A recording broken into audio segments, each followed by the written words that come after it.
ಎಲ್ರಿಗೂ ನಮಸ್ತೆ. ಆರೋಗ್ಯ ಸಂಜೀವಿನಿ ಕಾರ್ಯಕ್ರಮಕ್ಕೆ ಸ್ವಾಗತ.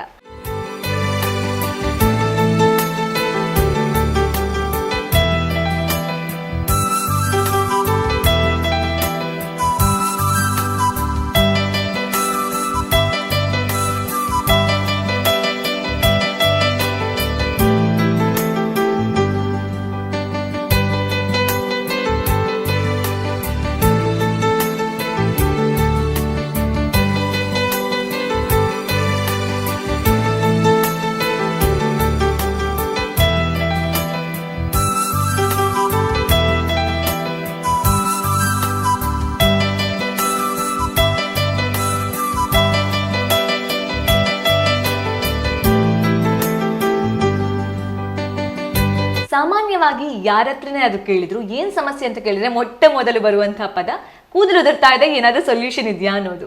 ಆದ್ರೆ ಕಾರಣ ಗೊತ್ತಿಲ್ಲದೆ, ರೀಸನ್ ಗೊತ್ತಿಲ್ಲದೆ ಸೊಲ್ಯೂಷನ್ ಕೊಡಕ್ಕಾಗತ್ತಾ? ಹಾಗಾದ್ರೆ ರೀಸನ್ ಗೊತ್ತಾಗಬೇಕು ಅಂತ ಹೇಳಿದ್ರೆ ಇದರ ಬಗ್ಗೆ ಒಂದಷ್ಟು ಮಾಹಿತಿ ಸಿಗಬೇಕು. ಆದ ಕಾರಣ ಇವತ್ತಿನ ಈ ಸಂಚಿಕೆಯಲ್ಲಿ ಇದರ ಬಗ್ಗೆ ಮಾಹಿತಿ ಕೊಡೋಕೆ ನಮ್ಮ ಜೊತೆಗಿದ್ದಾರೆ doctor S Sujatha, assistant professor and consultant physician, hair and skin speciality clinic, Father Muller homeopathic medical college and hospital. ಅವರನ್ನ ಕಾರ್ಯಕ್ರಮಕ್ಕೆ ವೆಲ್ಕಮ್ ಮಾಡೋಣ. ಬನ್ನಿ ಡಾಕ್ಟರ್, ನಮಸ್ತೆ. ನಮಸ್ತೆ. ಆರೋಗ್ಯ ಸಂಜೀವಿನಿ ಕಾರ್ಯಕ್ರಮಕ್ಕೆ ಸ್ವಾಗತ. ಸಾಮಾನ್ಯವಾಗಿ ಎಲ್ಲರೂ ಅತಿ ಕಾತುರದಿಂದ ಕಾಯ್ತಿರುವಂತಹ ಟಾಪಿಕ್ ಇದ್ದು ಹೇರ್ ಫಾಲ್ ಅನ್ನೋದು. ಸೊ ಫಸ್ಟ್ ಪ್ರಶ್ನೆ ಬಂದು, ಹೇರ್ ಫಾಲ್ ಸಾಮಾನ್ಯವಾಗಿ ಒಂದಷ್ಟು ಕೂದಲು ದಿನ ಉದುರುತ್ತೆ, ಬಟ್ ನಾರ್ಮಲ್ ಆಗಿ ಉದುರೋದು ಎಷ್ಟು? ಹೇರ್ ಫಾಲ್ ಸಮಸ್ಯೆ ಅನ್ನೋದಾದ್ರೆ ಅದು ಎಷ್ಟು? ಈಗ ನೋಡಿ, ಪ್ರತಿದಿನ ನಾವು ಬಾಚುವಾಗ, ಸ್ನಾನ ಮಾಡುವಾಗ 50 to 100 ಹೇರ್ ಅನ್ನೋದು ಉದುರೋದು, ಅದು ನಾರ್ಮಲ್ ಅಂತ ಹೇಳ್ಬೋದು. 50 to 100 ಅನ್ನೋದು ನಾರ್ಮಲ್. ಈಗ ನಾವು ಯಾವಾಗ ಡಾಕ್ಟರ್ನ ಕನ್ಸಲ್ಟ್ ಮಾಡಬೇಕು ಅಥವಾ ಸ್ಪೆಷಲಿಸ್ಟ್ನ ಕನ್ಸಲ್ಟ್ ಮಾಡಬೇಕು ಅಂದರೆ 100ಕ್ಕಿಂತ ಜಾಸ್ತಿ ಕೂದಲು ಉದುರಿದ್ರೆ ಅಥವಾ ನಿಮ್ಮ ಹೇರ್ ಲೈನ್ ಇರ್ತದಲ್ಲ ಅದು ಹಿಂದೆ ಹೋಗ್ತಾ ಇದ್ರೆ, ಈಗ ನೋಡಿ 6 months ಮುಂದೆ ನಿಮಗೆ ಹೇರ್ ವಾಲ್ಯೂಮ್ ಸ್ವಲ್ಪ ಜಾಸ್ತಿ ಇತ್ತು, ಈಗ ಹೇರ್ ವಾಲ್ಯೂಮ್ ಕಡಿಮೆ ಆಗ್ತಾ ಇದೆ. ನಾವು ನಾರ್ಮಲ್ ಆಗಿ ಹೇಳಬೇಕಾದ್ರೆ, ಈಗ ನಮ್ಮ OPDಗೆ ಬರೋ ಹೆಣ್ಮಕ್ಕಳಲ್ಲಿ ಸಾಧಾರಣವಾಗಿ ಅವ್ರು ಹೇಳೋದು ಏನಂದರೆ, ಒಂದು 3 months ಹಿಂದ್ಗಡೆ ನಾವು ದೊಡ್ಡ ಕ್ಲಿಪ್ ಯೂಸ್ ಮಾಡ್ತಾ ಇದ್ವಿ, ಈಗ ಪೂರ ಚಿಕ್ಕ ಕ್ಲಿಪ್ ಯೂಸ್ ಮಾಡ್ತಾ ಇದ್ದೀವಿ. ಅಥವಾ ಗಂಡಸರ ಹೇಳೋದು, ನಮಗೆ ಹೇರ್ ಲೈನ್ ಮುಂಚೆ ಇಲ್ಲಿತ್ತು, ಸ್ವಲ್ಪ ಹಿಂದೆ ಹೋಗ್ತಾ ಇದೆ. ಇಂಥದ್ದೆಲ್ಲ ಸಿಂಪ್ಟಮ್ಸ್ ಹೇಳುವಾಗ ಅದನ್ನು ನಾವು ಸಮಸ್ಯೆ ಅಂತ ಹೇಳ್ಬೋದು. ಅಥವಾ ನೀವು ಸ್ಪೆಷಲಿಸ್ಟ್ನ ಕನ್ಸಲ್ಟ್ ಮಾಡಲಿಕ್ಕೆ ಹೋಗ್ಬೋದು. ಕಾರಣ ಏನಿರುತ್ತೆ ಮ್ಯಾಮ್? ಇದಕ್ಕೆ ಹಲವಾರು ಕಾರಣಗಳಂತ ಹೇಳ್ಬೋದು. ನಂಬರ್ 1 ನಮ್ಮದು ಜೆನೆಟಿಕ್ಸ್, ಅಂದರೆ ವಂಶ ಪಾರಂಪರ್ಯದಿಂದ ಬರುವಂಥ ಒಂದು ಫಸ್ಟ್ ಮೇನ್ ಕಾರಣ. ಎರಡನೇದು ಹಾರ್ಮೋನಲ್ ಸಮಸ್ಯೆ. ಈಗ ಹಾರ್ಮೋನಲ್ ಸಮಸ್ಯೆ ಅಂದ ತಕ್ಷಣ ಹೆಂಗಸರಲ್ಲಿ ನಾವು ಸಾಧಾರಣವಾಗಿ ಕೇಳುವಂಥದ್ದು PCOD ಅಥವಾ ಥೈರಾಯ್ಡ್ ಸಮಸ್ಯೆಗಳು, ಅಥವಾ ಹೆರಿಗೆ ಆದ ಮೇಲೆ. ಈಗ ರೀಸೆಂಟ್ ಟ್ರೆಂಡ್ ಅಂತ ಹೇಳುವಾಗ ಕ್ರ್ಯಾಶ್ ಡೈಟಿಂಗ್ ಅಂತ ಹೇಳ್ತಾರಲ್ಲ, ಅಂದರೆ ಕೀಟೋ ಡೈಟು ಅಥವಾ ಪ್ರೋಟೀನ್ ಡೈಟ್ ಮಾತ್ರ ತಗೊಳ್ಳೋದು, ಅಥವಾ ಇಂಥದ್ರಿಂದ ಏನಾಗುತ್ತೆ ಅಂದರೆ ಪೋಷಕಾಹಾರದಲ್ಲಿ ಕೊರತೆ ಬರುತ್ತೆ. ಈ ಕ್ರ್ಯಾಶ್ ಡೈಟಿಂಗಿಂದನೂ ಹೇರ್ ಉದುರುತ್ತೆ. ಮತ್ತು ಆಫ್ಟರ್ ಸಮ್ ಮೇಜರ್ ಸರ್ಜರೀಸ್ ಆದಮೇಲೆ, ಬ್ಲಡ್ ಲಾಸ್ ತುಂಬ ಆದರೆ, ಈಗ ನಮ್ಮ ಕೆಲವು ಕೋವಿಡ್ ಫೀವರು ಅಥವಾ ಡೆಂಗ್ಯೂ ಅಥವಾ ಮಲೇರಿಯಾ ಇಂತಹ ಜ್ವರ ಬಂದ ಮೇಲೂ ಹೇರ್ ಉದುರ್ಲಿಕ್ಕೆ ಕಾರಣಗಳಂತ ಹೇಳ್ಬೋದು. ಮೇಡಮ್, ಹಾಗಾದ್ರೆ ಕೂದಲು ಉದುರುವಿಕೆಯಲ್ಲಿ ಟೈಪ್ಸ್ ಇದೆಯಾ, ಪ್ರಕಾರ ಅನ್ನೋದಿದೆಯಾ? ಹಾಂ, ಇದರಲ್ಲಿ ಫಸ್ಟ್ ಕಾಮನ್ ಆಗಿ ನೋಡೋ ಅಂಥದ್ದಂದರೆ ಆಂಡ್ರೋಜೆನೆಟಿಕ್ ಅಲೋಪೇಶಿಯಾ ಅಂತ ಹೇಳ್ತೀವಿ. ಇದರಲ್ಲಿ ಗಂಡಸರಲ್ಲಿ ಮೇಲ್ ಪ್ಯಾಟರ್ನ್ ಬಾಲ್ನೆಸ್ ಅಂತ ಹೇಳ್ತೀವಿ. ಇದರಲ್ಲಿ ಏನಾಗುತ್ತೆ ಅಂದರೆ, ನೀವು ನೋಡಿದರೆ ಸೈಡಲ್ಲಿ ಈ ಕಡೆಯಿಂದ ಅವರಿಗೆ ಹಿಂದೆ ಹೋಗಲಿಕ್ಕೆ ಶುರುವಾಗುತ್ತೆ ಕೂದಲು, ಮತ್ತು ಅದಾದ ಮೇಲೆ ಈ ಮೇನ್ ಪೋರ್ಷನಲ್ಲಿ ಕೂದಲು ಉದುರ್ಲಿಕ್ಕೆ ಶುರುವಾಗುತ್ತೆ. ಇದನ್ನು ಸೇಮ್ ಥಿಂಗ್ ಹೆಂಗಸರಲ್ಲಿ ನೋಡಿದರೆ ಈ ಪಾರ್ಟಿಷನ್ ಇರುತ್ತಲ್ಲ, ಅದು ಹಗ್ಲಿಕ್ಕೆ ಶುರುವಾಗ್ತದೆ. ಸೊ ಇದರದ್ದು ಲಕ್ಷಣಗಳೇನೆಂದರೆ, ಹೇರ್ ಮೇ ಬಿ ಡೈಲಿ ಬಾಚುವಾಗ, ಸ್ನಾನ ಮಾಡುವಾಗ ಅವರಿಗೆ ಸ್ಲೋಲಿ ಹೇರ್ ಉದುರ್ತಾ ಹೋಗಿ ಫೈನಲಿ ಅವರಿಗೆ ಸ್ವಲ್ಪ ಬಾಲ್ನೆಸ್ ಬರುವಂಥ ಚಾನ್ಸ್ಗಳು ಇರುತ್ತೆ ಅಂತ ಹೇಳ್ಬೋದು. ಇನ್ನೊಂದಂದ್ರೆ, ಇದನ್ನು ನಾವು ಟೀಲೋಜನ್ ಎಫ್ಲೂಯಮ್ ಅಂತ ಹೇಳ್ತೀವಿ, ಅಂದರೆ ಒತ್ತಡದಿಂದ ಹೇರ್ ಉದುರುತ್ತೆ. ಇದಕ್ಕೆ ಮೇನ್ ಕಾರಣಗಳಂದರೆ ಸ್ಟ್ರೆಸ್ಫುಲ್ ಲೈಫು, ಅಥವಾ ಏನಾದರೂ ಜ್ವರ ಬಂದ ಮೇಲೆ, ಅಥವಾ ಹೆರಿಗೆ ಆದ ಮೇಲೆ, ಬ್ಲಡ್ ಲಾಸ್ ಆದ ಮೇಲೆ, ಟೈಫಾಯ್ಡು, ಕೋವಿಡ್ ಇಂಥದ ಸ್ಥಿತಿಗಳೆಲ್ಲ ಆದ ಮೇಲೇನು ಹೇರ್ ಉದುರ್ಲಿಕ್ಕೆ ಶುರುವಾಗುತ್ತೆ. ಹೇರ್ ಫಾಲ್ ಬೇರೆ, ಹೇರ್ ಥಿನ್ನಿಂಗ್ ಬೇರೆನಾ? ಹೌದು. ಏನ್ ಡಿಫರೆನ್ಸ್ ಮ್ಯಾಮ್? ಹೇರ್ ಥಿನ್ ಅಂದ್ರೆ ಯುವರ್ ಇಂಡಿವಿಜುವಲ್ ಹೇರ್, ನಿಮ್ಮದು thickness or the diameter of your individual hair ಸಪೋರ್ ಆಗ್ತಾ ಹೋಗುತ್ತೆ, ಅದನ್ನ ಹೇರ್ ಥಿನ್ನಿಂಗ್ ಆಗುತ್ತೆ. ನ್ಯೂಟ್ರಿಷನ್ ಪ್ರೋಟೀನ್ ಕೊರತೆಯಿಂದ ಆಗ್ಬೋದು, ಅಥವಾ ನಿಮ್ಮ ಹಾರ್ಮೋನಲ್ ಚೇಂಜಸ್ ಇಂದನೂ ಆಗ್ಬೋದು, ಏಜ್ ರಿಲೇಟೆಡ್ ಆಗ್ಬೋದು. ಓಕೆ, ಜೆನೆಟಿಕ್ಸ್ ಕಾರಣ, ಜೆನೆಟಿಕ್ ವಂಶ ಪಾರಂಪರ್ಯದಿಂದನೂ ಆಗ್ಬೋದು. ಓಕೆ, ಹಾರ್ಮೋನ್ ರಿಲೇಟೆಡ್ ಅಂತ ಹೇಳಿದ್ರಿ, ಯಾವ ರೀತಿ ಇರುತ್ತೆ ಇದು ಹಾರ್ಮೋನ್ ರಿಲೇಟೆಡ್? ಈಗ ನಾವು ನೋಡಬೇಕಾದ್ರೆ ಹೆಂಗಸರಲ್ಲಿ ಈಗ ಪಾಲಿಸಿಸ್ಟಿಕ್ ಓವೇರಿಯನ್ ಸಿಂಡ್ರೋಮ್ ಅಂತ ಹೇಳ್ತೀವಲ್ಲ, ಸೊ ಅದರಲ್ಲಿ ಏನಾಗುತ್ತಂದ್ರೆ ಹೇರ್ ತಲೆಯಿಂದ ಹೇರ್ ಉದಲಿಕ್ಕೆ ಶುರುವಾಗುತ್ತೆ, ಮುಖದ ಮೇಲೆ ಸ್ವಲ್ಪ ಹೇರ್ ಬರ್ಲಿಕ್ಕೆ ಶುರುವಾಗುತ್ತೆ. C hormones, female hormones oestrogen progesterone ಅಂತ ಹಾರ್ಮೋನ್ಸ್ ಇರುತ್ತೆ, ಅದು ಸ್ವಲ್ಪ ಏರ್ಪೇರ್ ಆಗುವಾಗ ಆ ಸಮಸ್ಯೆ ಬರ್ಬೋದು. ಇನ್ನೊಂದು ಥೈರಾಯ್ಡ್ ಸಮಸ್ಯೆ ಅಂತ ಹೇಳ್ತೀವಿ, ಹೈಪೋಥೈರಾಯ್ಡಿಸಮ್. ಈ ಹೈಪೋಥೈರಾಯ್ಡಿಸಮ್ ಅಲ್ಲೇನು ಹೇರ್ ಉದಲಿಕ್ಕೆ ಶುರುವಾಗುತ್ತೆ. Okay, and oestrogen progesterone level ಬಂದು ತುಂಬಾ ವೇರಿಯೇಷನ್ ಆಗೋದು ಪ್ರೆಗ್ನೆನ್ಸಿ ಟೈಮ್ ಅಲ್ಲಿ. ಆದ ಕಾರಣ ಪ್ರೆಗ್ನೆನ್ಸಿ ಟೈಮ್ ಅಲ್ಲಿ ಜಾಸ್ತಿ ಹೇರ್ ಫಾಲ್ ಆಗುತ್ತೆ. ಪ್ರೆಗ್ನೆಂಟ್ ಇರುವಾಗ ಅವರಿಗೆ ಹೆಂಗಸರಲ್ಲಿ ಕೂದಲು ಉದುರೋದಿಲ್ಲ. ಪ್ರೆಗ್ನೆನ್ಸಿ ಟೈಮ್ ಅಲ್ಲಿ oestrogen progesterone hormones optimum level ಅಂದ್ರೆ ಹೆಚ್ಚು ಲೆವೆಲ್ ಅಲ್ಲಿ ಇರುತ್ತೆ. ಸೊ ಆಗ ಅವರಿಗೆ ಕೂದಲು ಚೆನ್ನಾಗಿರುತ್ತೆ. ಒಂದು ಸತಿ ಡೆಲಿವರಿ ಆದ ಮೇಲೆ ಅವರಿಗೆ ಆಫ್ಟರ್ 4 weeks 5 weeks ಕೂದಲು ಉದಲಿಕ್ಕೆ ಶುರುವಾಗುತ್ತೆ. ಅದು ಕಮ್ಮಿ ಆದ ಮತ್ತೆ ಪುನಃ ನಾರ್ಮಲ್ ಹೋಗ್ಬಿಡುತ್ತಲ್ಲ ಹಾರ್ಮೋನ್ಸ್ ಎಲ್ಲ, ಸೊ ಆಗ ಅವರಿಗೆ ಕೂದಲು ಉದುರುತ್ತೆ. ನಾಟ್ ಓನ್ಲಿ ಹಾರ್ಮೋನ್ಸ್, ಆಗ ಹೆರಿಗೆ ಆದ ಮೇಲೆ ಅವರಿಗೆ ಪ್ರೋಟೀನ್ ಕೊರತೆ ಇರುತ್ತೆ, ಐರನ್ ಕಬ್ಬಿನಾಂಶ ಕೊರತೆ ಇರ್ಬೋದು. ಸೊ ಇದನ್ನೆಲ್ಲ ನೋಡಿಕೊಂಡು ಯಾವ ಕಾರಣದಿಂದ ನಮಗೆ ಕೂದಲು ಉದುರ್ತಾ ಇದೆ ಅಂತ ಅದನ್ನ ನಾವು ಫೈಂಡ್ ಔಟ್ ಮಾಡಿದ್ರೆ, ಆ ಕಾರಣಗಳನ್ನು ಟ್ರೀಟ್ ಮಾಡಿದ್ರೆ ನಾವು ಅವರಿಗೆ ರಿಕವರ್ ಆಗ್ಬೋದು. ಹಾಗಾದ್ರೆ ಇವಾಗ ಒಂದು ಹೈ ವೋಲ್ಟೇಜ್ ಪ್ರಶ್ನೆ, ಇದಕ್ಕೆ ಟ್ರೀಟ್ಮೆಂಟ್ ಅನ್ನೋದು ಇದೆಯಾ, ಕಂಪ್ಲೀಟ್ ಆಗಿ ಸೊಲ್ಯೂಷನ್ ಅನ್ನೋದು ಇದೆಯಾ? ಫಸ್ಟ್ ಅದಕ್ಕೆ ನೀವು ಯಾವ ಕಾರಣದಿಂದ ಅವರಿಗೆ ಕೂದಲು ಉದುರ್ತಾ ಇದೆ ಅಂತ ನಾವು ಕಂಡು ಹಿಡಿದ್ರೆ ಅದರ ಬೇಸ್ಡ್ ಆಗಿ ನಾವು ಮೆಡಿಸಿನ್ ಅದಕ್ಕೆ ಕೊಡ್ಬೋದು. ಈಗ ಫಾರ್ ಎಕ್ಸಾಂಪಲ್ ಹೆರಿಗೆ ಆದ ಮೇಲೆ ಅಥವಾ ಕೋವಿಡ್ ಆದ ಮೇಲೆ ಅಥವಾ ಡೆಂಗ್ಯೂ ಫೀವರು, ಟೈಫಾಯ್ಡ್ ಜ್ವರ ಅಥವಾ ಬ್ಲಡ್ ಲಾಸ್, ಕೆಲವರಿಗೆ ಮೆನ್ಸಸ್ ಟೈಮಲ್ಲಿ ತುಂಬ ಬ್ಲಡ್ ಹೋಗುತ್ತೆ, ಸೊ ಬ್ಲಡ್ ಲಾಸಿಂದ ಕೂದಲು ಉದುರ್ತಾ ಇದ್ರೆ, ಸೊ ಆಗ ನಾವು ಅವರದ್ದು ಹಿಮೋಗ್ಲೋಬಿನ್ ಲೆವೆಲ್ಸ್ ಟೆಸ್ಟ್ ಮಾಡಿ, ರಕ್ತ ಪರೀಕ್ಷೆ ಮಾಡಿ, ಯಾವ ಕಾರಣದಿಂದ ಹೇರು ಉದುರ್ತಾ ಇದೆ ಅಂತ ನೋಡಿ ಸಪ್ಲಿಮೆಂಟ್ಸ್ ಜೊತೆಯಲ್ಲಿ ಹೋಮಿಯೋಪತಿ ಮೆಡಿಸಿನ್ಸ್ ಕೊಡ್ತಾ ಹೋದ್ರೆ ಡೆಫಿನೆಟ್ಲಿ ಅವರ ಆ ಪ್ರಾಬ್ಲಮ್ ಅಲ್ಲಿ ಅವರಿಗೆ ರಿಕವರಿ ಬರುತ್ತೆ. ಓಕೆ, ಮ್ಯಾನೇಜ್ಮೆಂಟ್ ಟಿಪ್ಸ್ ಹೇಗೆ ಮ್ಯಾಮ್? ಈಗ ಜೆನೆಟಿಕ್ ಪ್ರಾಬ್ಲಮ್ ಇಂದ ಅವರಿಗೆ ಕೂದಲು ಉದುರ್ತಾ ಇದ್ರೆ ಆಗ ಆ ಸಿಚುವೇಶನ್ ಅಲ್ಲಿ ನಾವು ಮೇಂಟೆನೆನ್ಸ್ ಅಂದ್ರೆ ಎಷ್ಟು ಕೂದಲು ಉಂಟು ಅಷ್ಟು ನಾವು ಮೇಂಟೈನ್ ಮಾಡ್ಲಿಕ್ಕೆ ಆಗುತ್ತೆ. ಆಲ್ರೆಡಿ ಹೋಗಿರೋದನ್ನು ನಾವು ಏನ್ ಮಾಡ್ಲಿಕ್ಕೆ ಆಗುದಿಲ್ಲ, ರಿಟರ್ನ್ ಮಾಡ್ಸಕ್ಕಾಗಲ್ಲ, ಬಟ್ ಇದನ್ನ ಮೇಂಟೈನ್ ಮಾಡಕ್ಕಾಗಲ್ಲ. ಅದು ನಿಮ್ಗೆ ಜೆನೆಟಿಕ್ಸ್ ಜೀನ್ಸ್ ಇಂದ ಕೂದಲು ಉದುರ್ತಾ ಇದ್ರೆ, ಯಾರ ಅನುವಂಶಿಕದಿಂದ ವಂಶ ಪಾರಂಪರ್ಯದಿಂದ ಹೋಗುವಾಗ ಇದ್ದ ಕೂದಲು ಮೇಂಟೈನ್ ಮಾಡ್ಲಿಕ್ಕೆ ಆಗುತ್ತೆ. ಓಕೆ, ಯಾಕಂದ್ರೆ ಜೆನೆಟಿಕ್ಸ್ ಆದ್ರೆ ಏನು ಮಾಡಕ್ಕಾಗಲ್ಲ, ನಾರ್ಮಲ್ ಆಗಿ ಕೇಳಿರ್ತೀವಿ, ಬಟ್ ಅಲ್ಲಿಂದ ಅಲ್ಲಿಗೆ ಮೇಂಟೈನ್ ಮಾಡ್ಲಿಕ್ಕೆ ಆಗುತ್ತೆ. Stability and maintenance, the early you come, ಬೇಗ ಬಂದ್ರೆ ಬೇಗ ಉಳಿಸ್ಕೋಬಹುದು, ಎಷ್ಟಿದ್ರೆ ಅಷ್ಟು ನಾವು ಮೇಂಟೈನ್ ಮಾಡ್ಲಿಕ್ಕೆ ಆಗುತ್ತೆ. ಸ್ಟ್ರೆಸ್ ಇಂದಾಗಿ ಕೂದಲು ಉದುರುತ್ತೆ ಅಂತ ಹೇಳಿದ್ರಿ, ಸೊ ಸೊಲ್ಯೂಷನ್ ಸ್ಟ್ರೆಸ್ ರಿಲೀಸ್ ಮಾಡೋದೇ ಸೊಲ್ಯೂಷನ್ ಇದಕ್ಕೆ? ಈಗ ಸ್ಟ್ರೆಸ್ ಅಲ್ಲಿ ಏನಾಗುತ್ತಂದ್ರೆ, ಈಗ ನಾವು ಇದ್ರ ಬಗ್ಗೆ ಈ ಕ್ವಶನ್ಗೆ ಆನ್ಸರ್ ಮಾಡಬೇಕಾದ್ರೆ ನಮ್ದು ಕೂದಲದೊಂದು ಹೇರ್ ಸೈಕಲ್ ಅಂತ ಹೇಳ್ತೀವಿ. ಅದರಲ್ಲಿ ಏನಂದ್ರೆ ಕೂದಲು ಬೆಳವಣಿಗೆ ಅಂದ್ರೆ ಹೇರ್ ಗ್ರೋ ಆಗುತ್ತೆ, ಮತ್ತೆ ರೆಸ್ಟಿಂಗ್ ಫೇಸ್, ಶೆಡ್ಡಿಂಗ್ ಫೇಸ್ ಅಂತ ಇರುತ್ತೆ. ಈಗ ಈ ಸ್ಟ್ರೆಸ್ ಅಲ್ಲಿ ಅಥವಾ ಮಾನಸಿಕ ಒತ್ತಡ ಅಥವಾ ಏನಾದರೂ ಅವರ ಲೈಫಲ್ಲಿ ಸ್ವಲ್ಪ ಡಿಪ್ರೆಷನ್ನು ಮತ್ತು ಇದೆಲ್ಲ ಹೋಗುವಾಗ ಏನಾಗುತ್ತಂದರೆ ಹೇರು ಸಡನ್ ಆಗಿ ಈ ಬೆಳೆಯೋ ಅಂದರೆ ಗ್ರೋಯಿಂಗ್ ಸ್ಟೇಜಲ್ಲಿ ಇರೋ ಹೇರು ಸಡನ್ ಆಗಿ ಶೆಡ್ಡಿಂಗ್ ಸ್ಟೇಜ್ಗೆ ಬರುತ್ತೆ. ಅದರಿಂದ ಅವರಿಗೆ ಕೂದಲು ಉದಲಿಗೆ ಶುರುವಾಗ್ತದೆ. So main thing is life style ಸ್ವಲ್ಪ ಚೇಂಜ್ ಮಾಡ್ಕೋಬೇಕು, ಸ್ವಲ್ಪ ಮೆಡಿಟೇಷನ್ ಅಥವಾ ಮತ್ತು ಯೋಗ, ಹೋಮಿಯೋಪತಿ ಮೆಡಿಕೇಶನ್ಸ್ ಆಲ್ಸೋ ಹೆಲ್ಪ್ ಮಾಡ್ತದೆ ಇದರಲ್ಲಿ. ಓಕೆ, ಸೊ ಸ್ಟ್ರೆಸ್ಸಿಂದ ಬರುವಂಥ ಪ್ರಾಬ್ಲಮ್ಸ್ನ ಸ್ಟ್ರೆಸ್ ರಿಲೀಸ್ ಮಾಡಿದ ಕೂಡಲೇ ಅದು ಪ್ರಾಬ್ಲಮ್ ಹೋಗ್ಬಿಡುತ್ತೆ ಅನ್ನೋದಾ? ಅದ್ರ ಜೊತೆಗೆ ಸ್ಟ್ರೆಸ್ ಒಂದೇ ಕಾರಣ ಇರೋದಿಲ್ಲ, ಬೇರೆ ಬೇರೆ ಕಾರಣ ಇರುತ್ತೆ. ಯಾವುದಂತ ನಾವು ಅದನ್ನು ಫೈಂಡ್ ಔಟ್ ಮಾಡಿ ಅದಕ್ಕೆ ತಕ್ಕ ಚಿಕಿತ್ಸೆ ಕೊಡಬೇಕಾಗುತ್ತೆ. ಓಕೆ, ಇವಾಗ management, daily care, hair care tip ಅನ್ನೋದನ್ನ ಹೇಗೆ ತಗೋಬೇಕು? ಆಯಿಲ್ ಅಪ್ಲೈ ಮಾಡೋದು, ಆಯಿಲ್ ಅಪ್ಲೈ ಮಾಡಿ ಹೊರಗೆ ಹೋಗೋದು, ಸೊ ತುಂಬಾ ಇದರಲ್ಲಿ ಮಿಸ್ ಕಮ್ಯುನಿಕೇಶನ್ಸ್ ಆಗುತ್ತೆ. ಕೆಲವರು ಹೇಳ್ತಾರೆ ಎಣ್ಣೆ ಹಾಕಿ ಹೊರಗೆ ಹೋಗಬಾರ್ದು, ದಿನ ಸ್ನಾನ ಮಾಡಬಾರ್ದು, ಕೆಲವರು ಹೇಳ್ತಾರೆ ಇಲ್ಲ ಸ್ಕಾಲ್ಪ್ ಕ್ಲೀನ್ ಆಗಿ ಇಟ್ಕೋಬೇಕು. ಯಾವ ರೀತಿ ಫೈನಲ್ ಡಾಕ್ಟರ್ ಟಿಪ್ಸ್ ಹೇಳೋದಾದ್ರೆ ಯಾವ ರೀತಿ ಇರಬೇಕು ಮ್ಯಾನೇಜ್ಮೆಂಟ್? ಈಗ ನೋಡಿ, ನಮ್ಮ ತಲೆಯಲ್ಲಿ ಫಸ್ಟ್ ನಮ್ಮ ಸ್ಕ್ಯಾಲ್ಪ್ ಟೈಪ್ ಯಾವುದಂತ ನೋಡ್ಕೋಬೇಕು. ಈಗ ನಿಮ್ಗೆ ಡ್ರೈ ಸ್ಕ್ಯಾಲ್ಪ್ ಇದ್ರೆ ವಾರದಲ್ಲಿ ಒಂದು 2 times ಹೆಡ್ ಬಾತ್ ಮಾಡಿದ್ರೆ ಸಾಕು. ಆಯಿಲಿ ಸ್ಕ್ಯಾಲ್ಪ್ ಇದ್ರೆ 3 to 4 times ನಾವು ತಲೆಗೆ ಶಾಂಪು ಹಾಕಿ ಸ್ನಾನ ಮಾಡಬೇಕಾಗುತ್ತೆ. ಈಗ ಶಾಂಪು ಅನ್ನೋದು ಸ್ವಲ್ಪ ಮೈಲ್ಡ್ ಇರೋ ಶಾಂಪುಗಳನ್ನು ನೀವು ಚೂಸ್ ಮಾಡ್ಕೋಬಹುದು. ಆ ಶಾಂಪುವನ್ನು ಡೈಲ್ಯೂಟ್ ಮಾಡಿ ಸ್ವಲ್ಪ ಮತ್ತೆ ತಲೆಗೆ ಹಚ್ಕೊಂಡು ಸ್ನಾನ ಮಾಡಿದ್ರೆ ಆಯ್ತು. ಈಗ ಸ್ನಾನ ಆದ ಮೇಲೆ ತಲೆಯನ್ನು ಒರೆಸುವಾಗ ಸ್ವಲ್ಪ ಜೆಂಟಲ್ ಇರೋ ಸಪೂರ ಇರೋ ಟವಲಲ್ಲಿ ಒರೆಸಿದ್ರೆ ಆಯ್ತು.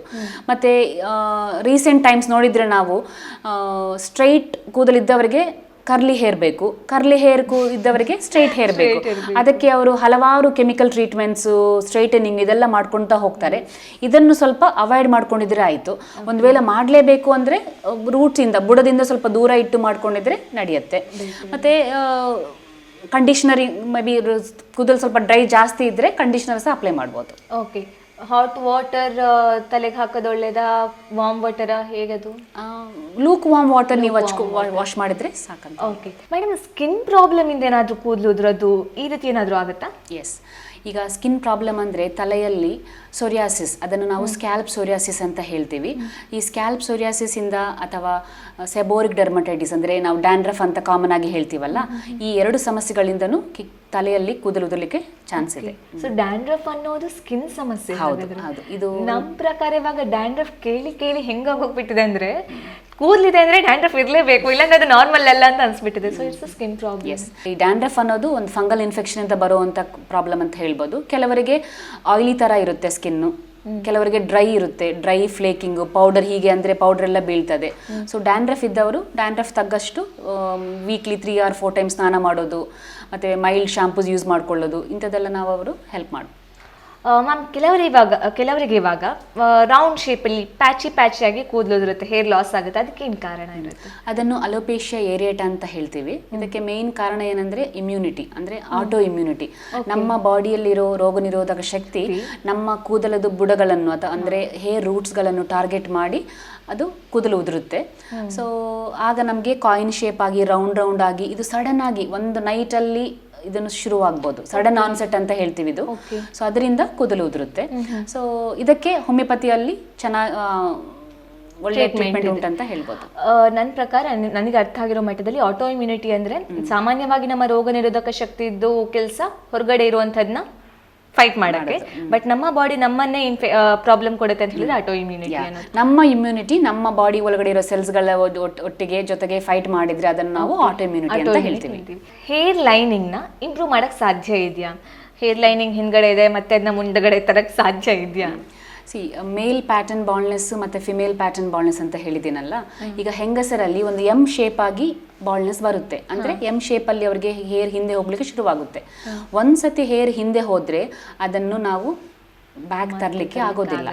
But there are some other measures like transplantation, ಅದನ್ನೆಲ್ಲ ಮಾಡಿಕೊಂಡು ಮಾಡಬಹುದು. ಮ್ಯಾಮ್, ಇವಾಗ ಹೋಮಿಯೋಪತಿಯಲ್ಲಿ ಹೇರ್ ಲಾಸ್ಗೆ ಟ್ರೀಟ್ಮೆಂಟ್ ಹೇಗಿರುತ್ತೆ ಅಂಡ್ ಯಾಕೆ ಇದು ಬೇರೆ ಟ್ರೀಟ್ಮೆಂಟ್ಗಿಂತ ವಿಭಿನ್ನ? ಹೋಮಿಯೋಪತಿಯಲ್ಲಿ ಏನಂದ್ರೆ ಆಕ್ಚುಲಿ ಕಾರಣ ಏನು ಅಂದರೆ ಮೂಲ ಕಾರಣ ಏನಂತ ನಾವು ಅದನ್ನು ತಿಳಿದುಕೊಂಡು ಅದರ ಮೇಲೆ ಬೇಸ್ಡ್ ಆಗಿ ನಾವು ಮದ್ದು ಕೊಡ್ತೀವಿ. ಈಗ ಎಲ್ಲ ಹೇರ್ ಫಾಲ್ ಆಗೋ ಪೇಷಂಟ್ಸ್ಗೆ ಒಂದೇ ಮೆಡಿಸಿನ್ ಸಿಗೋದಿಲ್ಲ. ಅವರಿಗೆ ಯಾವ ಕಾರಣದಿಂದ ಹೇರ್ ಉದುರ್ತಾ ಉಂಟು, ಅದು ಪೋಷಕಾಹಾರ ಕೊರತನ ಅಥವಾ ಸ್ಟ್ರೆಸ್ಸಾ ಅಥವಾ ಬೇರೆ ಕಾರಣಗಳು, ಹಾರ್ಮೋನಲ್ ಪ್ರಾಬ್ಲಮ್ಸ್ ಉಂಟಾ, ಅದನ್ನೆಲ್ಲ ನಾವು ಸ್ಟಡಿ ಮಾಡಿ ಅದರ ಮೇಲೆ ಬೇಸ್ಡ್ ಆಗಿ ಮೆಡಿಸಿನ್ಸ್ ಕೊಡ್ತೀವಿ ನಾವು. ಮ್ಯಾಮ್, ಇವಾಗ ಹೇರ್ ಕೇರ್ ಮಾಡಬೇಕಾದ್ರೆ ನಮಗೆ ಹೇರ್ಗೆ ನ್ಯೂಟ್ರಿಷನ್ ಕೊಡಬೇಕು ಅಂತ ಹೇಳಿದ್ರೆ ಯಾವ ರೀತಿ ಡಯಟ್ ಇರಬೇಕಾಗುತ್ತೆ, ಯಾವ ರೀತಿ ಫುಡ್ ತಗೋಬೇಕಾಗುತ್ತೆ? ಈಗ ನೋಡಿ, ನಮ್ಮ hair is made up of protein, keratin ಅಂತ ಹೇಳ್ತೀವಿ. ಸೊ ಈಗ ನಾವು ವೆಜಿಟೇರಿಯನ್ಸ್ ತಗೊಂಡಿದ್ರೆ ಅವರಿಗೆ ಪನ್ನೀರು, ಸೋಯಾ, ಮೊಳಕೆ ಬಂದಿರೋ ಕಾಳುಗಳು ಇದನ್ನ ತಗೋಬಹುದು. ಈಗ ನಾನ್ ವೆಜಿಟೇರಿಯನ್ ಇದ್ದವರು ಚಿಕನ್, ಮಟನ್, ಫಿಶ್ ಇದನ್ನೆಲ್ಲ ಯೂಸ್ ಮಾಡ್ಕೋಬಹುದು. ಇದರೊಟ್ಟಿಗೆ ಜಿಂಕ್ ಮತ್ತೆ ಮೆಗ್ನೀಷಿಯಮ್ ಮತ್ತೆ ಅಯನ್ ಅಂದ್ರೆ ಕಬ್ಬಿನ ಅಂಶ ಇಂಥದ್ದೆಲ್ಲ ಸ್ವಲ್ಪ ಹೆಚ್ಚಾಗಿ ತಗೊಳ್ಬಹುದು. ಅಂದ್ರೆ ನಮ್ಮ green leafy vegetables, fruits, nuts ಇಂಥದನ್ನೆಲ್ಲ ಅವರು ಫುಡ್ಡಲ್ಲಿ ಸೇರಿಸ್ಬೋದು. ಓಕೆ. ಆ್ಯಂಡ್ ಇವಾಗ ನಾವು ಹುಡುಗಿರಿಗೆ ಇದೆ, ಎಸ್ಪೆಷಲಿ ಹುಡುಗರಿಗೆ ಸೂಟ್ ಆಗಲ್ಲ, ಕೂದಲನ್ನ ಕಟ್ಟೋ ರೀತಿ ಅಥವಾ ಟೈಟಾಗಿ ಕಟ್ಟಿದ್ರೆ ಹೇರ್ ಲಾಸ್ ಜಾಸ್ತಿ ಆಗೋದು, ಅಥವಾ ಹೇರ್ ಲಾಸ್ ಆಗ್ತಿದ್ದವ್ರಿಗೆ ಕೂದಲು ಉದ್ದ ಇದ್ರೆ because of pressure hair loss ಜಾಸ್ತಿ ಆಗುವಂಥದ್ದು, ಹೀಗೇನಾದ್ರೂ ಇದೆಯಾ ಅಥವಾ ಇದು ಬರೀ ಮಿಸ್ಕನ್ಸೆಪ್ಷನ್? ಇಲ್ಲ, that what you said just is true. ಅದನ್ನು ಟ್ರಾಕ್ಷನ್ ಅಲೋಪೇಶಿಯಾ ಅಂತ ಹೇಳ್ತೀವಿ. ಅಂದರೆ ಈಗ ಹೆಂಗಸರಲ್ಲಿ ಪೋನಿಟೈಲ್ ಟೈಟ್ ಆಗಿ ಕಟ್ಟಿದ್ರೆ ಈ ಫ್ರಂಟ್ ಇಂದ ಸ್ವಲ್ಪ ಹೇರ್ ಕಟ್ ಬ್ರೇಕ್ ಆಗಿ ಕೂದಲು ಉದುರ್ಲಿಕ್ಕೆ ಸಾಧ್ಯತೆ ಇದೆ.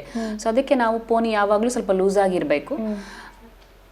ಅಂಡ್ ಉದ್ದ ಕೂದಲು ಜಾಸ್ತಿ ಇದ್ರೆ ಹೇರ್ ಲಾಸ್ ಆಗ್ತಾ ಇರೋರಿಗೆ ಉದ್ದ ಕೂದಲಿದ್ರೆ ಪ್ರೆಷರ್ ಬರುತ್ತೆ, ಅಂದ್ರೆ ಭಾರ ಜಾಸ್ತಿ ಬೀಳ್ತದಲ್ಲ, ಅದರಿಂದ ಸ್ವಲ್ಪ ಉದುರುತ್ತೆ. So once in 3 months, once in 6 months ಸ್ವಲ್ಪ ಹೇರ್ ಟ್ರಿಮ್ ಮಾಡ್ಕೊಂತ ಇದ್ರೆ ಒಳ್ಳೇದಾಗುತ್ತೆ. ಓಕೆ ಮ್ಯಾಮ್, ಇವಾಗ ಹೇರ್ ಫಾಲಿಗೆ ಯಾವ ರೀತಿಯಾದಂಥ ಟೆಸ್ಟ್ ಮಾಡಬೇಕಾಗುತ್ತೆ? ಸೊ ಬ್ಲಡ್ ಟೆಸ್ಟ್ ನಾವು ಸಿಂಪಲ್ ಆಗಿ ಮಾಡುವಂಥ ಬ್ಲಡ್ ಟೆಸ್ಟ್ ಅಂತ, ಅದರಲ್ಲಿ ಕಬ್ಬಿನ ಅಂಶ ಎಷ್ಟು ಅಂತ ನೋಡ್ಬೋದು, ಹಿಮೋಗ್ಲೋಬಿನ್ ಎಷ್ಟುಂಟು, serum ferritin, vitamin D levels check ಮಾಡ್ಬೋದು, ಥೈರಾಯ್ಡ್ ಲೆವೆಲ್ಸ್ ನೋಡ್ಬೋದು. ಇದರಲ್ಲಿ ಏನಾದರೂ ಪ್ರಾಬ್ಲಮ್ ಇದ್ರೆ ಅದಕ್ಕೆ ಟ್ರೀಟ್ಮೆಂಟ್ ಮಾಡಿದ್ರೆ ಸರಿ ಆಗ್ತದೆ. ಓಕೆ. ಆ್ಯಂಡ್ PCOD ಟೆಸ್ಟ್ ಇದೆಲ್ಲ ಮಾಡಬೇಕಾಗುತ್ತೆ? ಅಲ್ಟ್ರಾಸೌಂಡಲ್ಲಿ PCOD ಉಂಟಾ ಅಂತ ಗೊತ್ತಾಗುತ್ತೆ. Okay, fine. ಮ್ಯಾಮ್, ಸ್ಪೆಸಿಫಿಕಲಿ ಹುಡುಗಿರಲ್ಲಿ ಅಥವಾ ಹೆಂಗಸರಲ್ಲಿ ಈ ಹೇರ್ ಫಾಲ್ ಆಗುತ್ತೆ ಅನ್ನೋದಾದ್ರೆ ಅದಕ್ಕೆ ಕಾರಣ ಏನಿರುತ್ತೆ?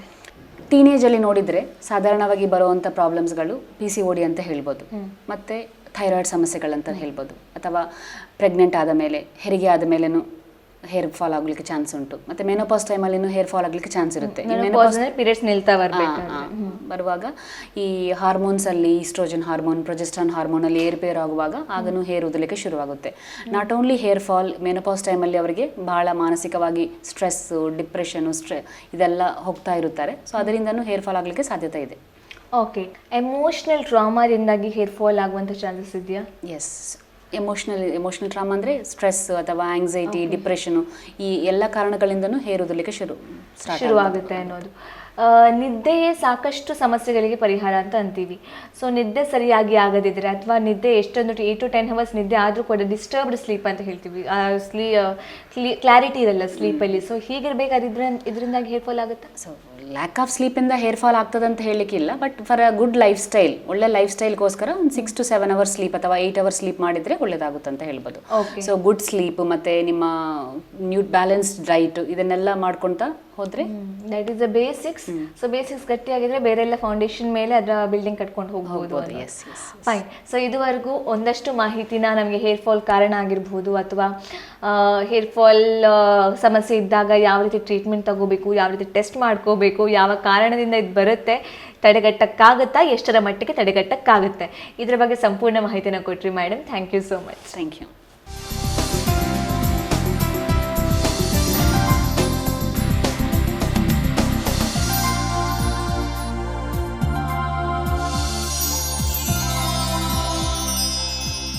ಎಲ್ರಿಗೂ ನಮಸ್ತೆ. ಆರೋಗ್ಯ ಸಂಜೀವಿನಿ ಕಾರ್ಯಕ್ರಮಕ್ಕೆ ಸ್ವಾಗತ. ವೀಕ್ಷಕರೇ, ನಾವಿವತ್ತು Father Muller homeopathic medical college ಮತ್ತು ಆಸ್ಪತ್ರೆ ದೇರಳಕಟ್ಟೆ ಇಲ್ಲಿದ್ದೀವಿ. ಇವತ್ತು ನಮ್ಮ ಜೊತೆಗೆ ಫಾದರ್ ಮುಲ್ಲರ್ ಚಾರಿಟೇಬಲ್ ಇನ್ಸ್ಟಿಟ್ಯೂಷನ್ ಇದರ ನಿಯೋಜಿತ ನಿರ್ದೇಶಕರು ಹಾಗೂ father Muller homeopathic medical college ಮತ್ತು ಆಸ್ಪತ್ರೆ ಇದರ ಆಡಳಿತ ಅಧಿಕಾರಿಯಾಗಿರುವಂಥ ರೆವರಿನ್ ಫಾದರ್ ಫಾಸ್ಟಿನ್ ಲೋಬೋ ಅವರು ನಮ್ಮ ಜೊತೆಗಿದ್ದಾರೆ. ಅವರನ್ನು ಕಾರ್ಯಕ್ರಮಕ್ಕೆ ಸ್ವಾಗತಿಸೋಣ. ಬನ್ನಿ ಫಾದರ್. ನಮಸ್ತೆ. ನಮಸ್ತೆ ಫಾದರ್, ಮೊಟ್ಟ ಮೊದಲಾಗಿ ಫಾದರ್ ಮುಲ್ಲರ್ ಚಾರಿಟೇಬಲ್ ಇನ್ಸ್ಟಿಟ್ಯೂಷನ್ ಆಗಿರಬಹುದು ಅಥವಾ ಫಾದರ್ ಮುಲ್ಲರ್ ಮೆಡಿಕಲ್ ಕಾಲೇಜು ಮತ್ತು ಆಸ್ಪತ್ರೆ ಆಗಿರಬಹುದು, ಇದರ ಬಗ್ಗೆ ಒಂದು ಸತ್ವಭರಿತ ಸಂದೇಶ ನಮ್ಮ ವೀಕ್ಷಕರಿಗೆ ಕೊಡೋದಾದರೆ ಏನಂತೀರಾ? ಫಾದರ್ ಮುಲ್ಲರ್ ಚಾರಿಟೇಬಲ್ ಇನ್ಸ್ಟಿಟ್ಯೂಷನ್, ಸೇವಾ ಸಂಸ್ಥೆ ಅಂತ ಕರಿತೇವೆ ನಾವು. ಚಾರಿಟೇಬಲ್ ಇನ್ಸ್ಟಿಟ್ಯೂಷನ್ ಹೆಸರಿನ ತಕ್ಕಂತೆ ಇದು ಜನರಿಗೆ ಕಡಿಮೆ ಖರ್ಚಿನಲ್ಲಿ ಯೋಗ್ಯ ಚಿಕಿತ್ಸೆ ಸಿಗುವಂತೆ ಮಾಡುವ ಒಂದು ಸಂಸ್ಥೆ. ಬಡವರ ಒಳಿತನ್ನು ವಿಶೇಷವಾಗಿ ಗಮನದಲ್ಲಿಟ್ಟು ಈ ಸಂಸ್ಥೆಯನ್ನು ಪ್ರಾರಂಭಿಸಲಾಗಿದೆ. ಇದರ ಚರಿತ್ರೆ ನಾವು ನೋಡಿದರೆ ಇದು ಪ್ರಾರಂಭ ಆದದ್ದೇ ಮಂಗಳೂರಲ್ಲಿ ಹಲವಾರು ರೋಗಗಳಿಂದ ನರಳುತ್ತಿದ್ದ ಜನರು, ವಿಶೇಷವಾಗಿ ಆ ಸಂದರ್ಭದಲ್ಲಿ ಲೆಪ್ರಸಿ ಕಾಯಿಲೆ ವಿಶೇಷವಾಗಿತ್ತು. ಇದಕ್ಕಾಗಿ ಈ ಸಂಸ್ಥೆ ಪ್ರಾರಂಭವಾಯಿತು. ಈ ಪ್ರಾರಂಭವಾದ ಒಂದು ಸಂದರ್ಭ ನಾವು ನೋಡಿದರೆ ಇದು ನಮಗೆ ಸ್ಪಷ್ಟ ಆಗ್ತದೆ. ಫಾದರ್ ಮುಲ್ಲರ್, ಅಗಸ್ಟಸ್ ಮುಲ್ಲರ್ ಅಂತ ಹೇಳಿ ಜರ್ಮನಿಯಿಂದ ಬಂದ ಒಬ್ಬ ಕ್ರೈಸ್ತ ಮಿಷನರಿ, ಅವರು ಸೈಂಟ್ ಅಲೋಷಿಯಸ್ ಕಾಲೇಜಿನಲ್ಲಿ ಗಣಿತ ಪ್ರಾಧ್ಯಾಪಕರಾಗಿ ದುಡಿತಾ ಇದ್ದರು. ಆ ಸಂದರ್ಭದಲ್ಲಿ ಅವರು ಈ ಊರಿನಲ್ಲಿ ನೋಡ್ತಾರೆ ಹಲವಾರು ವ್ಯಕ್ತಿಗಳು ರೋಗದಿಂದ ನರಳುತ್ತಾ ಇದ್ದಾರೆ, ಆದರೆ ಯೋಗ್ಯ ಚಿಕಿತ್ಸೆ ಸಿಗ್ತಾ ಇಲ್ಲ. ಅವರು ಈ ಗಣಿತ ಪ್ರಾಧ್ಯಾಪಕರಾಗಿರುವಾಗ ಗಣಿತದ ಜೊತೆಗೆ ಈ ಹೋಮಿಯೋಪತಿ ಚಿಕಿತ್ಸೆಯ ವಿಧಾನವನ್ನು ಕೂಡ ಕಲಿತಿದ್ದರು. ಅದರಿಂದ ಅವರ ಜೊತೆಗೆ ಅವರಲ್ಲಿ ಕೆಲವಾರು ಮಾತ್ರೆಗಳು ಇದ್ದವು. ಈ ಜನರು ನರಳುತ್ತಾ ಇರುವಾಗ ಅವರ ಗಮನಕ್ಕೆ ಬಂತು ಏನಂತ ಹೇಳಿದರೆ, ಈ ಜನರಿಗೆ ಏನಾದರೂ ನನ್ನಿಂದ ಸಾಧ್ಯವಾದದನ್ನು ನಾನು ಮಾಡಬೇಕು ಅಂತ ಹೇಳಿ, ಅದಕ್ಕಾಗಿ ಅವರು ಈ ಚಿಕಿತ್ಸೆಯನ್ನು ಪ್ರಾರಂಭಿಸಿದರು. ಅವರು ಈ 1880ರಲ್ಲಿ ಮಂಗಳೂರಿಗೆ ಬಂದಿದ್ದರು. ಆ ಸಂದರ್ಭದಲ್ಲಿ ಈ ಚಿಕಿತ್ಸೆಯನ್ನು ಅವರು ಪ್ರಾರಂಭಿಸಿದರು. ಅವರು ಪ್ರಾರಂಭಿಸಿದ್ದು ಈ ಕಂಕನಾಡಿಯಲ್ಲಿ ಒಂದು ಗುಡ್ಡೆ, ಆ ಗುಡ್ಡೆಯ ಮೇಲೆ ಒಂದು ಆಲದ ಮರ, ಆ ಆಲದ ಮರದ ಬುಡದಲ್ಲಿ ಅವರು ಕುಂದು ಜನರು ಅಲ್ಲಿಗೆ ಬಂದು ಆ ಜನರಿಗೆ ಅವರು ಶುಶ್ರೂಷೆಯನ್ನು ನೀಡುತ್ತಾ ಇದ್ದರು.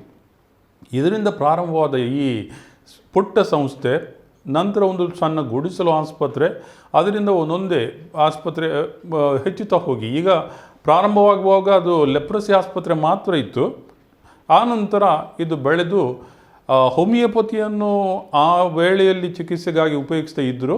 ನಂತರ ಅಲೋಪತಿಯನ್ನು ಇದಕ್ಕೆ ಸೇರಿಸಿ ಜೊತೆಗೆ ಈಗ ಯೋಗ, ನ್ಯಾಚುರೋಪತಿ ಅಥವಾ ಪ್ರಕೃತಿ ಚಿಕಿತ್ಸೆಯನ್ನು ಕೂಡ ಅದು ಈ ಸಂಸ್ಥೆ ಕೊಡ್ತಾ ಇದೆ. ಇವತ್ತು ಇದು ಹೆಮ್ಮರವಾಗಿ ಬೆಳೆದಿದೆ. ಆದರೆ ಈ 1880ರಲ್ಲಿ ನೋಡಿದರೆ ನಾವು ಆವಾಗ ಏನು ಇಲ್ಲದ ಪರಿಸ್ಥಿತಿಯಲ್ಲಿ ಪ್ರಾರಂಭಿಸಿದ್ದು, ಅದು ದಿನ ದಿನಕ್ಕೆ ಬೆಳೆದು ಜನರಿಗೆ ಈ ಆಸ್ಪತ್ರೆಯ ಚಿಕಿತ್ಸೆ ಒಳ್ಳೆಯದು ಎಂಬ ಮನವರಿಕೆ ಆದಾಗ ದಿನದಿಂದ ದಿನಕ್ಕೆ ಈ ಆಸ್ಪತ್ರೆಗೆ ಬರುವ ಜನರು ಹೆಚ್ಚಾದರೂ ಇವತ್ತು ಇದು ಹೆಮ್ಮರವಾಗಿ ಬೆಳೆದಿದೆ. ಫಾದರ್, ಇವಾಗ ಜನರಲ್ ಆಗಿ ಆಲ್ ಓವರ್ ಒಂದು ಪರ್ಸ್ಪೆಕ್ಟಿವ್ ಕೊಟ್ರಿ, ಬಟ್ ಇವಾಗ ಸ್ಪೆಸಿಫಿಕಲಿ ಇವಾಗ ನಾವು father Muller homeopathic medical college ಮತ್ತು ಆಸ್ಪತ್ರೆ ಬಗ್ಗೆ ಮಾತಾಡೋದಾದರೆ ಇಲ್ಲಿರುವಂತಹ ಸೌಲಭ್ಯ ಹೇಗಿರುತ್ತೆ, ಯಾವ ರೀತಿ ಇರುತ್ತೆ? ಹೋಮಿಯೋಪತಿ ಅಂತ ಹೇಳುವಾಗ ಇದು ಕೂಡ ಒಂದು ಪ್ರಕೃತಿ ಮೂಲದ ಅಥವಾ ಸಸ್ಯ ಮೂಲದ ಚಿಕಿತ್ಸೆ ಅಂತ ಹೇಳ್ಬೋದು.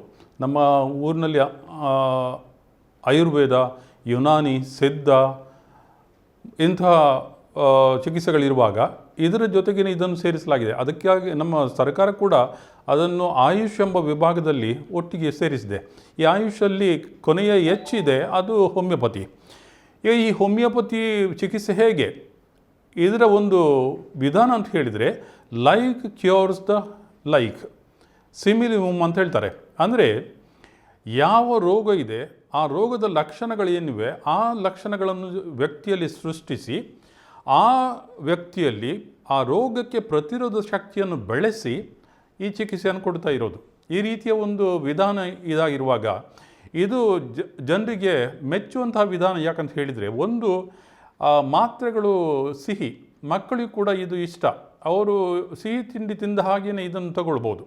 ಎರಡನೇದು, ಇದರಲ್ಲಿ ಈ ಸೈಡ್ ಇಫೆಕ್ಟ್ ಅಂತ ಏನು ಹೇಳ್ತೇವೆ ಅದು ಜಾಸ್ತಿ ಇಲ್ಲ. ನಾವು ಅಲೋಪತಿಯಲ್ಲಿ ಈ ಸೈಡ್ ಇಫೆಕ್ಟ್ ನೋಡ್ತೇವೆ, ಆದರೆ ಇದರಲ್ಲಿ ಅಂತಹ ಸೈಡ್ ಇಫೆಕ್ಟ್ ಇಲ್ಲ.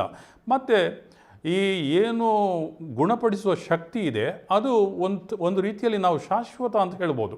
ರೋಗವನ್ನು ಶಾಶ್ವತವಾಗಿ ಗುಣಪಡಿಸುವ ಒಂದು ಲಕ್ಷಣ ಈ ಚಿಕಿತ್ಸೆಯಲ್ಲಿ ಇದೆ. ನಮ್ಮ ಈ ಸಂಸ್ಥೆ 1880ರಲ್ಲಿ ಪ್ರಾರಂಭ ಆದದ್ದು ಹೋಮಿಯೋಪತಿಯಿಂದ. ಈಗ ಈ ವಿಭಾಗ ಇಲ್ಲಿ ಹೋಮಿಯೋಪತಿಗಾಗಿಯೇ ಇಡಲಾಗಿದೆ. ಈ ವಿಭಾಗದಲ್ಲಿ ಇಂದು ನಮ್ಮಲ್ಲಿ ಹೋಮಿಯೋಪತಿ 100 ಬೆಡ್ಗಳ ಆಸ್ಪತ್ರೆ ಇದೆ. ಅದರ ಜೊತೆಗೆ ಮೆಡಿಕಲ್ ಕಾಲೇಜ್ ಕೂಡ, ಹೋಮಿಯೋಪತಿ ಮೆಡಿಕಲ್ ಕಾಲೇಜ್ ಕೂಡ ನಮ್ಮಲ್ಲಿದೆ. ಈ ಎರಡು ಜೊತೆಯಾಗಿರುವಾಗ ಹಲವಾರು ರೀತಿಯಲ್ಲಿ ಮಕ್ಕಳು ಇಲ್ಲಿ ಈ ಚಿಕಿತ್ಸೆಯಲ್ಲಿ ತರಬೇತಿಯನ್ನು ಪಡೀತಾ ಇದ್ದಾರೆ. ಹಲವಾರು ಡಾಕ್ಟ್ರುಗಳು ಇವತ್ತು ಇಡೀ ಭಾರತದಲ್ಲಿ ಮತ್ತು ಹೊರದೇಶಗಳಲ್ಲಿ ಕೂಡ ಅವರು ಇಲ್ಲಿ ಚಿಕಿತ್ಸೆ ಪಡೆದು ದುಡಿತಾ ಇದ್ದಾರೆ. ಈ ರೀತಿಯಲ್ಲಿ ಹೋಮಿಯೋಪತಿಯನ್ನು ಅವರು ಎಲ್ಲ ಕೇಂದ್ರಗಳಲ್ಲಿ ಜನಪ್ರಿಯಗೊಳಿಸ್ತಾ ಇದ್ದಾರೆ. ಈ ಚಿಕಿತ್ಸೆಯನ್ನು ಇಲ್ಲಿ ನೀಡ್ತಾ ಇರುವಾಗ ಇದರ ಜೊತೆಗೆ ನಮಗೆ ಮಾತ್ರೆಗಳು ಕೂಡ ಲಭ್ಯ ಇರಬೇಕು.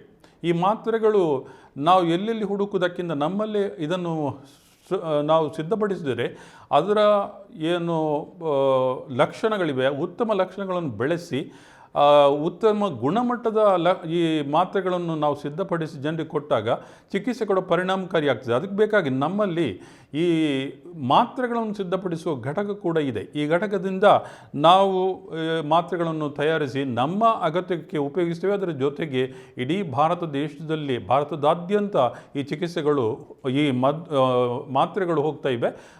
ಹೊರಗಿನ ದೇಶ ಕೂಡ ನಾವು ಕಳಿಸಿಕೊಡ್ತಾ ಇದ್ದೇವೆ. ಈ ರೀತಿಯಲ್ಲಿ ಇಲ್ಲಿ ಹೋಮಿಯೋಪತಿಗೆ ವಿಶೇಷ ಗಮನವನ್ನು ನೀಡುವ ಒಂದು ನಮ್ಮ ವಿಧಾನ ಇದೆ, ನಮ್ಮ ಗಮನ ಇದೆ. ಇದು ಜನಪ್ರಿಯ ಆಗ್ತಾ ಇದೆ.